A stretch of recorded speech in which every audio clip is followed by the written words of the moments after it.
Good afternoon and welcome to the latest episode of Print21, the weekly video news bulletin for the Australia and New Zealand print industries. This episode sponsored by Spices, creating solutions together. Australia's major trade binding operation, Marvel Bookbinding, is in new hands, with owner and founder Wayne Eastaugh selling the business. He sold it to Opus Group, which is the country's biggest book printing business. However, it will be business as usual for Marvel and for its customers, as well as for printers around the country. Marvel will continue to operate as Australia's major trade binding operation. Eastaugh said Opus will run Marvel in exactly the same way that it currently operates, as a trade binding service, with the same services, the same staff in the same location, and the same equipment. He said, "Our customers will not notice any change. The Marvel clients will continue to be fully supported," said Eastaugh, "now and into the future." For Opus Group, the acquisition gives it ownership of a case binding line in Victoria, to go with those it runs in both Adelaide and Sydney. And it also gives it, of course, a whole host of additional binding and finishing solutions, and the staff expertise to go with it. Opus and Marvel have had a long-term relationship. Eastaugh said the motivation for the sale was from multiple factors, including the benefits of consolidation, easier management of the increased levels of peaks and troughs in the industry, and as part of a growth strategy. Eastaugh founded the business, based in Melbourne, almost 40 years ago, in 1986, and led it to become the largest trade binder in the country. Disgruntled Reacon company creditors CTRL Print and Printcraft have won the court battle to have the Reacon Australia placed into liquidation. The fate of sister company MMW 3 Degrees, currently in administration, will be decided tomorrow, that's Friday. The Reacon companies have debts estimated to be in the region of $9 million. The two businesses were part of the Reacon Group, acquired by Westman Printing owner Vic Gulati. That was the day after Reacon Group owner Yahenga Khan put the businesses into administration.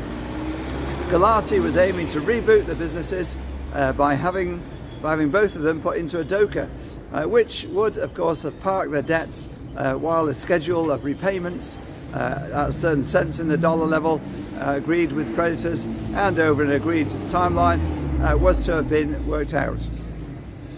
However, CTRL Print and Printcraft went to court to stop the move for Reacon Australia, and succeeded, with the court registrar ruling that the size of the debts compared to the assets that they had meant that a DOCA was not in the creditors' interest, and ordered the liquidation of the Reacon Australia business.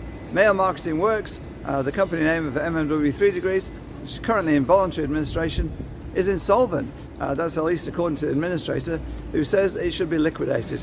Its fate will be decided at the second meeting of creditors, which takes place tomorrow, Friday. Colin Lamond, Managing Director of Perth-based Percival Print and Packaging, has joined the board of the Industry Employees Association, the Visual Media Association.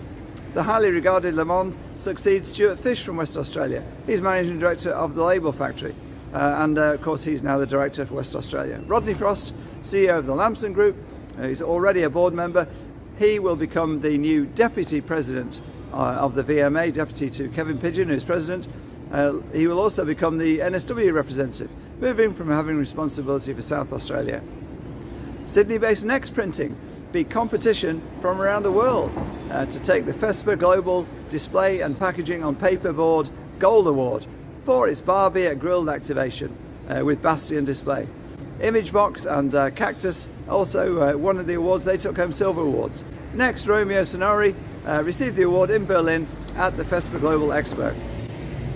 Next Printing did a fit out in conjunction with the launch of the Barbie movie. That was back in July 2023 at Grilled at the Galleries in Sydney, and as Barbie's Dream Burger Diner. Reboard was the main material in this project, but Next used a range of other print materials to transform the entire shop. The windows, the floors, the tables, the columns, all transformed. The biggest event for the Australian New Zealand print industry this year, PacPrint, will open its doors next week, and will welcome print business owners and managers from around Australia, around New Zealand, and from the Pacific Islands. It's being held for the first time in Sydney, It succeeds Printex, the former show there. PacPrint 2025 is co-located with the Sign and Display Expo Visual Impact and with the Labels and Packaging Expo. And that means that visitors will be able to check out various diversification options for their business all under the one roof. PacPrint runs from Tuesday 20th of May to Friday 23rd of May and is being held at the Sydney Showgrounds in Homebush.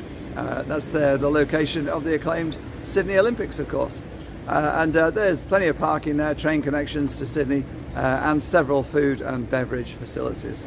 Registration is free. Go to Print Professionals, that is. Go to print21.com.au and follow the links. That's it for this week's episode of Print21. Go to print21.com.au for all these stories in depth and more. You won't find them anywhere else. This is Wayne Robinson, editor of the magazine, the website, and the podcast, saying thanks to our sponsor Spices, creating solutions together. Enjoy PacPrint, and we'll see you there.